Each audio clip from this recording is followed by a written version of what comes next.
In the last lesson, we were talking about seeking answers and how seeking answers can be pretty hard. In this lesson, we are going to discuss the absurdity of reality, because this reality, let's face it, is completely absurd. Totally absurd. How is it possible that I stand here? How is it possible that you watch this video? How is it possible that you even exist? How is it possible that this universe exists? Why is there existence and not non-existent? Non-existence. You know? Like, how is it possible that existence exists? And this is probably the biggest mystery, and it is a mystery that we won't ever solve. We can't really transcend, we can't really oversee the existence itself, because we are part of the existence. And whether this is a simulation or isn't a simulation, you know, it's still the same, because in the end, there is something that exists. We know that something exists. How is that possible? It's mind-blowing. Once you start thinking about it, this is the philosophical part. Once you start thinking about it, you realize that it's totally absurd, totally absurd. So, now that we know that reality is totally absurd, what do we actually know? Because somehow we know at least something. Somehow we know that the reality is absurd. Or, you know, there is some truth to it. What are the things we do know? Well, the things we do know is, first, that you exist. You know that you exist. I know that I exist because I perceive. And I perceive what I perceive. So, for example, I know that right now I perceive that there is a camera. That's what I know. I don't know whether there actually is a camera, but I know that I perceive there is a camera. So these are the two things we know are truth. That I am here, that I exist, and that I perceive. Everything else has to be derived from these two things. These pieces of information might not seem like much, and it's not much, but it's enough. What can we derive out of this information? For example, that no one is really right or wrong. The things I tell you in this course, they are right for me because of my past experience, but all the past experience of mine might have been fake, or a simulation, or imperfect. And if someone else would come here and tell me that, well, what you say is not right, it would be out of his experience. And so no one is really right, no one is really wrong. That is confusing. That is confusing. What to do about it? Because we don't, you know, the confusion doesn't lead us anywhere right now. So how can we face it is that, you know, we just simply admit the reality, and admitting the reality is oftentimes the best approach for anything.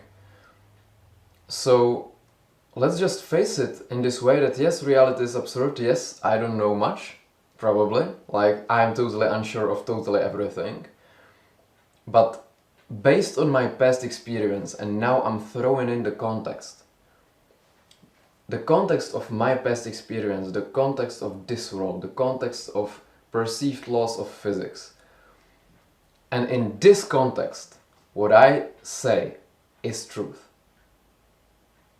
In another context, in context of someone else's existence, in context of a parallel universe, in context of, I don't know, different solar system, the things might be totally different. So this is just a very important and also kind of very interesting thing to think about. Once we understand this, and once we understand that we can use these contexts, in these contexts we can create axioms. So for example, we know that the whole reality, you know, the whole existence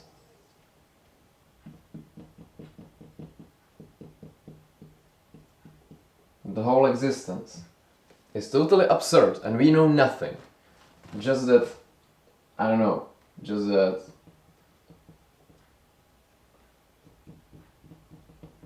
I exist and just that I perceive. And that's all we know.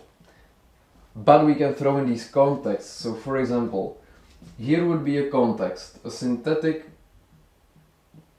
context. So let me make it like this. And this would be the context of, for example,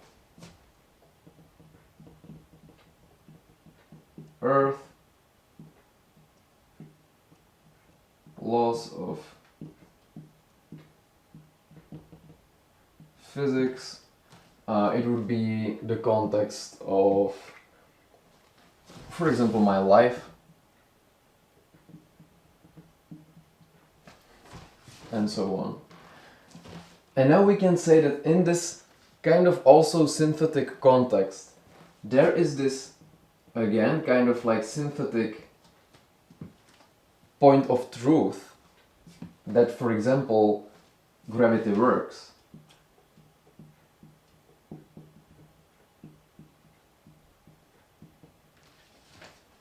You know, I can test it.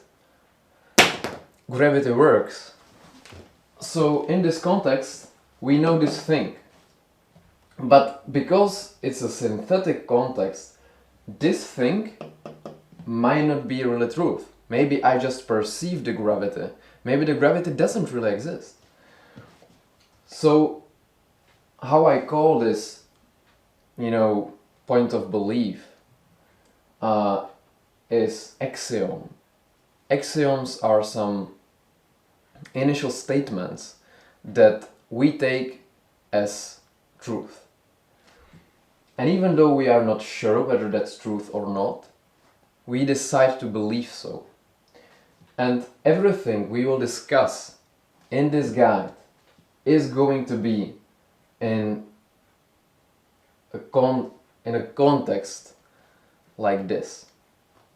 It will be a context of living on Earth, being a human, obeying laws of physics. It will be in context of our lives, but especially what during my life I learned. I will say that some things are true, I will say that other things aren't true, for example, but it's still in this context that is synthetic.